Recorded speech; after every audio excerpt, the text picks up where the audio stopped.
The Country Boy Killer, Cody Legebokoff. Welcome to Ontario Cold Cases, Canada's true crime podcast. I'm your host, Jay Nickel, private investigator with Nickel Investigations. Today, we're stepping beyond the borders of Ontario to dive into one of Canada's most chilling and notorious cases. The story of Cody Legebokoff, one of the nation's youngest convicted serial killers. Known to some as the Country Boy Killer, Legebokoff's crimes shattered the image of a small town, all-Canadian young man, and exposed a darkness that left a lasting mark on British Columbia and beyond.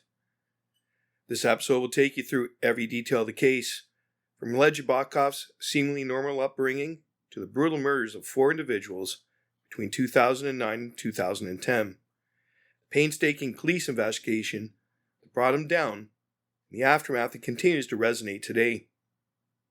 We'll explore the lives of his victims, Stacey Stuchenko, Natasha Lynn Montgomery, Cynthia Frances Maas, and Loren Dawn Leslie, whose stories deserve to be told with respect and care. So settle in. This is a long one, but every detail matters. Let's uncover the truth behind Cody Legebokoff.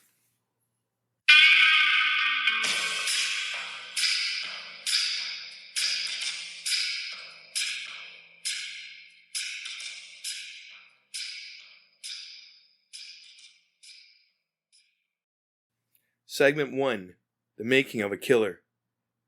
Cody Allen Legebokoff was born on January 21st, 1990, in Fort St. James, a small rural community in northern British Columbia. Nestled on the southeastern shore of Stewart Lake, Fort St. James is a place known for its rugged beauty, harsh winters, and a population of just over 1,600 people. It's the kind of town where outdoor life, hunting, fishing, dirt biking, and snowboarding defines a culture. Cody grew up in this environment, raised by what those close to him described as a loving and supportive family. His father worked in logging, and his mother was employed at a local general store. Hard-working, everyday people. By all accounts, Cody's childhood was unremarkable in the best way. He's a popular kid, easygoing and sociable. He played ice hockey and soccer, and he excelled in his high school's downhill skiing and snowboarding teams of Fort St. James Secondary School.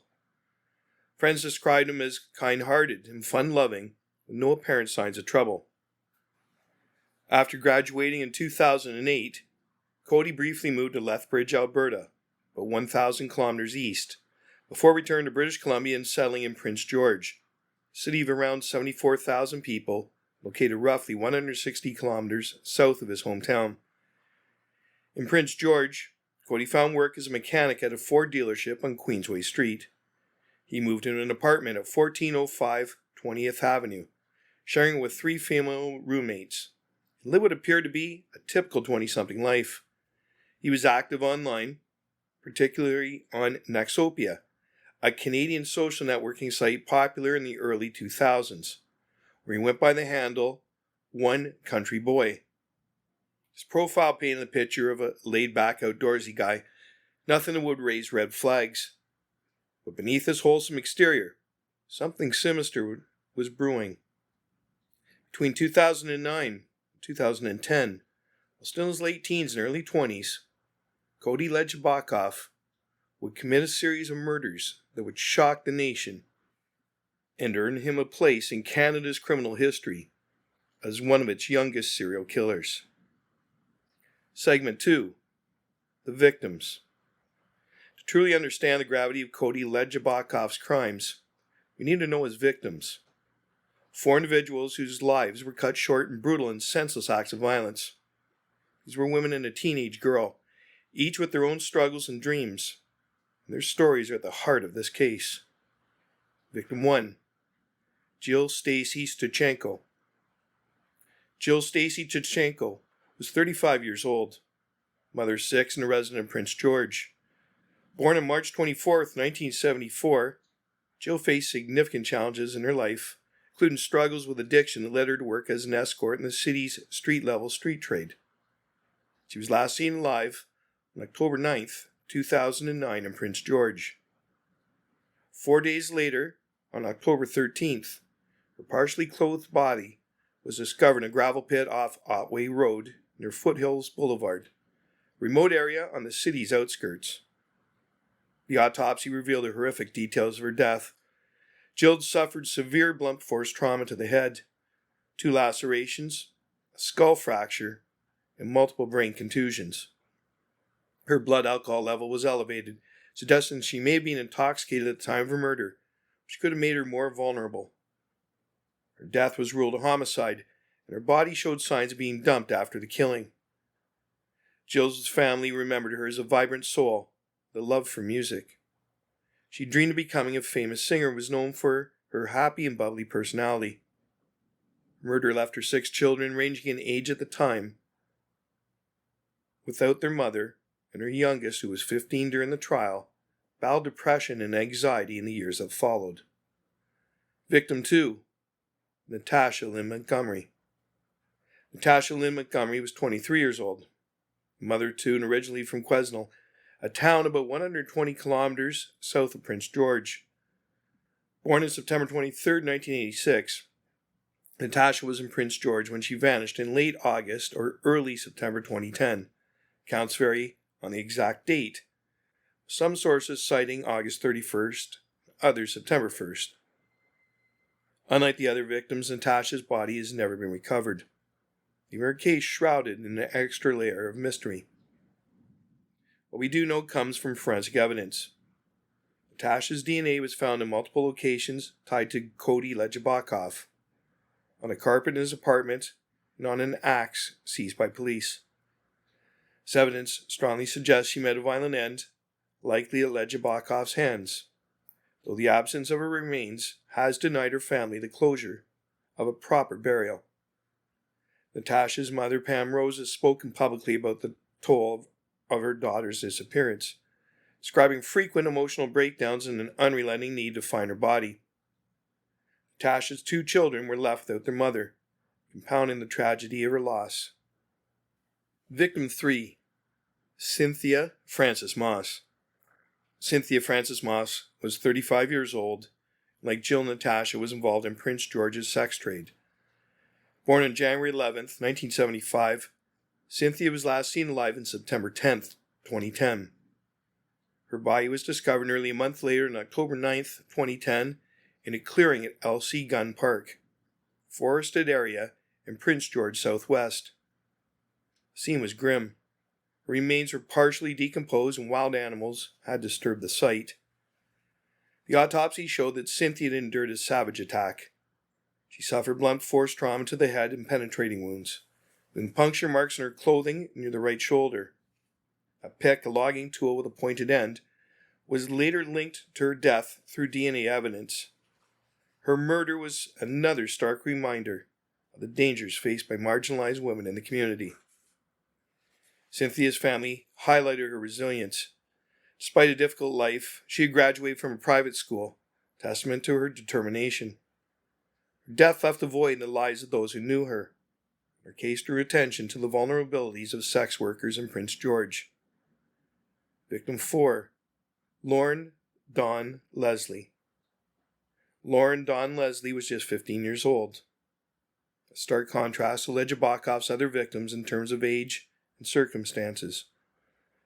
Born on August 12, 1995, Loren lived in Fraser Lake, a small community about 160 kilometers west of Prince George.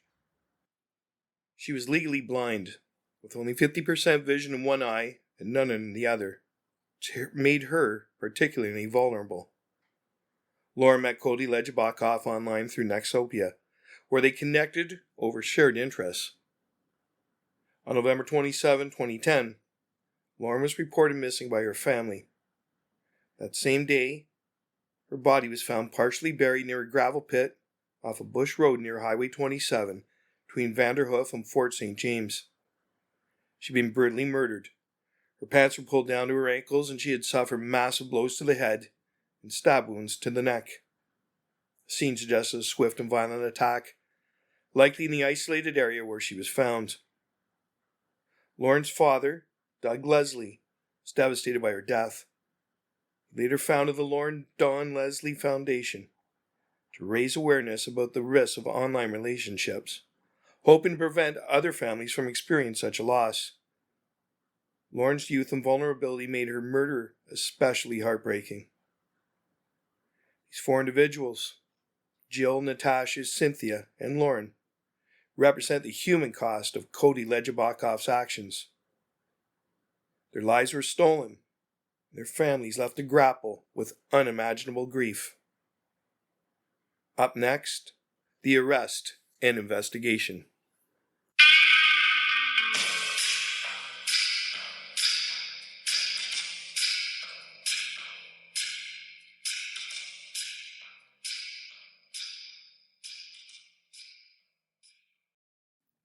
Segment 3. The arrest and investigation. The case broke open on the night of November 27, 2010, a moment that could have easily been overlooked. At around 9:45 p.m., RCMP Constable Aaron Keller was patrolling Highway 27, a quiet stretch of road in northern British Columbia.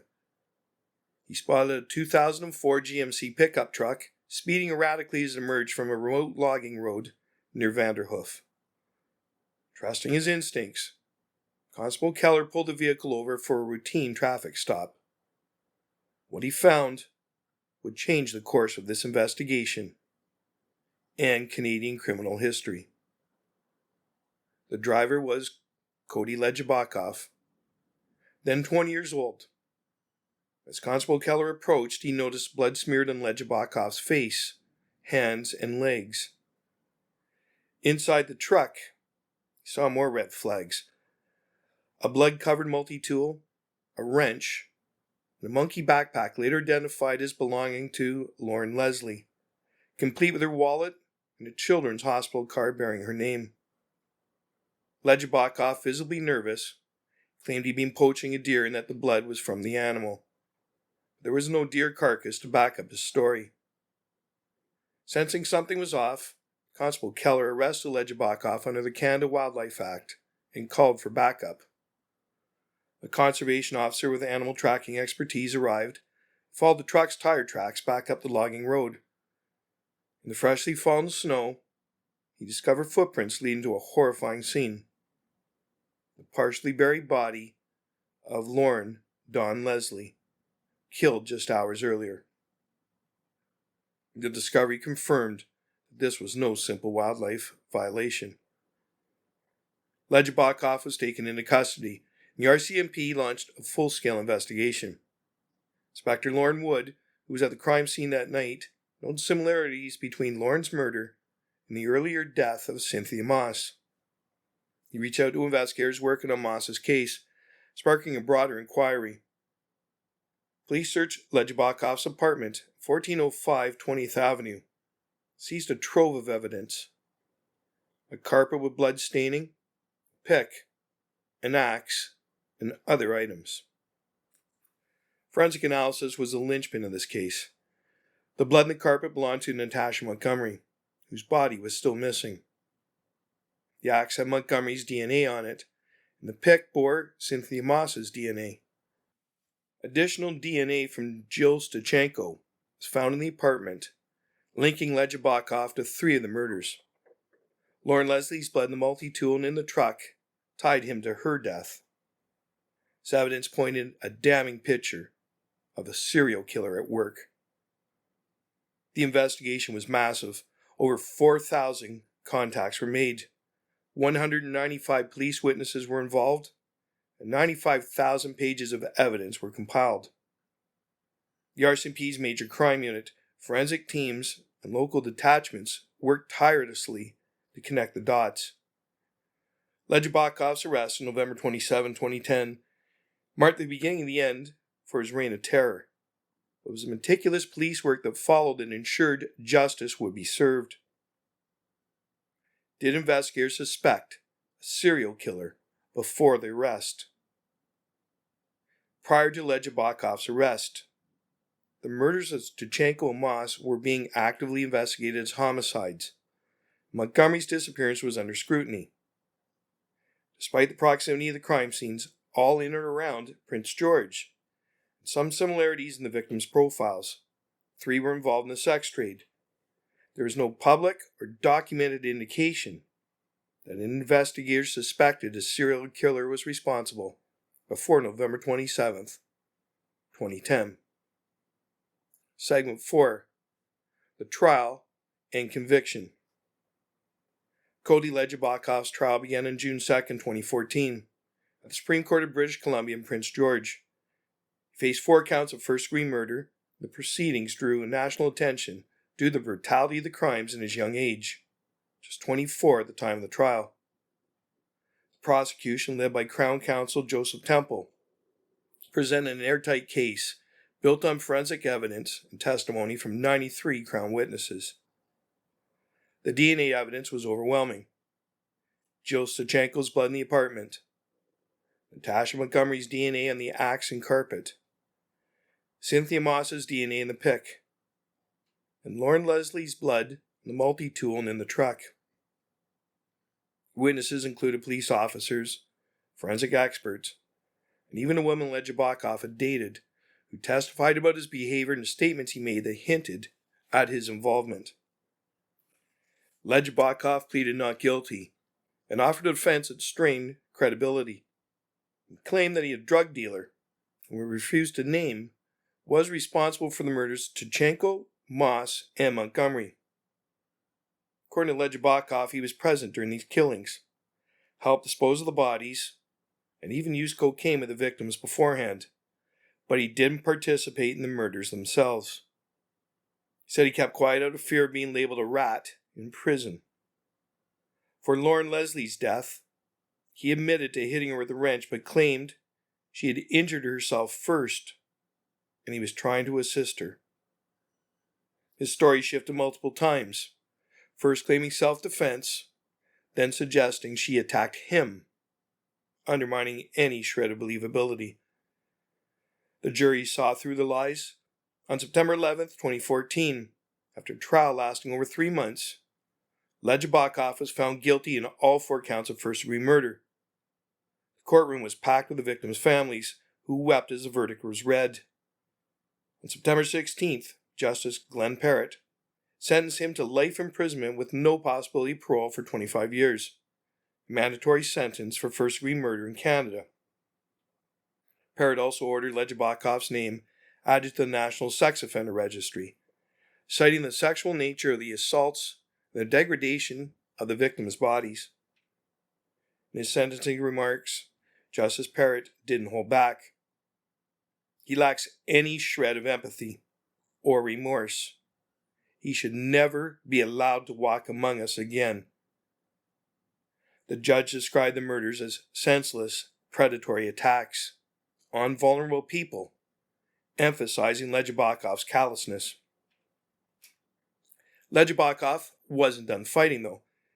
In February 2015, he filed an appeal, arguing that the trial's venue should have been changed due to pre-trial publicity and that his legal representation was inadequate. On September 26, 2016, the British Columbia Court of Appeal dismissed the appeal unanimously, upholding the conviction and sentence. Justice David Franco wrote that the trial was fair and the evidence overwhelming. Up next, aftermath and controversy.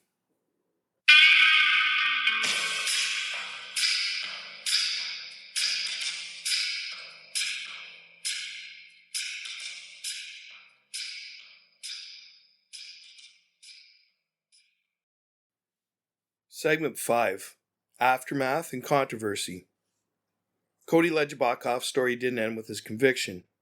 In March 2019, news broke that he'd been transferred from Kent Institution, maximum security prison in British Columbia, to Warkworth Institution, a medium security facility in Ontario, but 150 kilometers east of Toronto.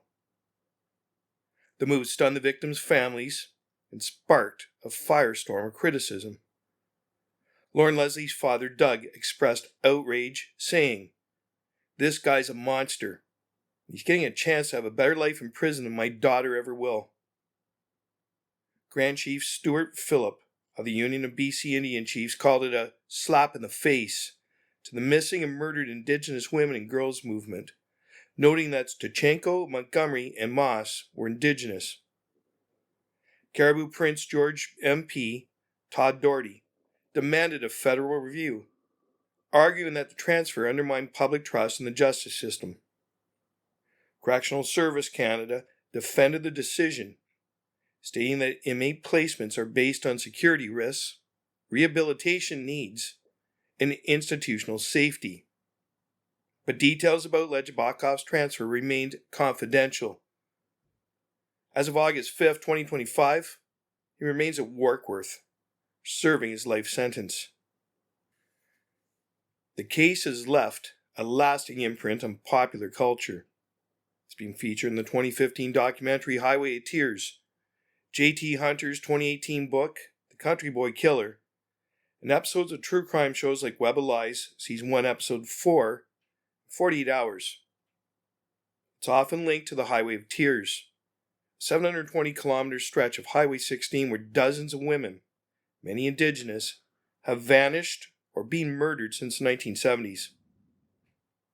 While Legebokoff's crimes occurred off this corridor, the parallels, vulnerable victims, rural settings, have fueled speculation about broader connections, though no evidence ties him to other cases. One unresolved thread is Natasha Montgomery's missing remains. Despite extensive searches, her body has never been found. Legebokoff has offered no further insight. Her family continues to seek answers, a painful reminder that not all wounds from this case have healed. The impact on Prince George and the victims' families is profound. The murders expose the risks faced by marginalized groups, sex workers, Indigenous women, and youth. It sparked calls for better support systems. The community grappled with the shock that a local boy, known to many, could harbor such evil. Cody Legebokoff's case is a haunting tale of deception and destruction. A young man with a promising future, a job, friends, a love for the outdoors, hid a capacity for violence that claimed 4 lives. Thanks to Constable Aaron Keller's instincts, the RCMP's relentless investigation, and the power of forensic science, he was stopped before he could harm anyone else. But the scars he left behind remain. The story reminds us to look out for the vulnerable among us and to support efforts to solve cold cases like Natasha Montgomery's that still lack resolution. If you have information about unsolved crimes, including those tied to the Highway of Tears, reach out to your local RCMP detachment or Crime Stoppers at 1-800-222-8477. Thank you for joining me in this look into the Cody Legebokoff's case for Ontario Cold Cases, Canada's True Crime Podcast. Every victim deserves justice, and every story deserves to be told. Until next time, stay safe and stay vigilant. Subscribe now to Ontario Cold Cases, Canada's True Crime Podcast. Episodes available wherever you get your podcasts.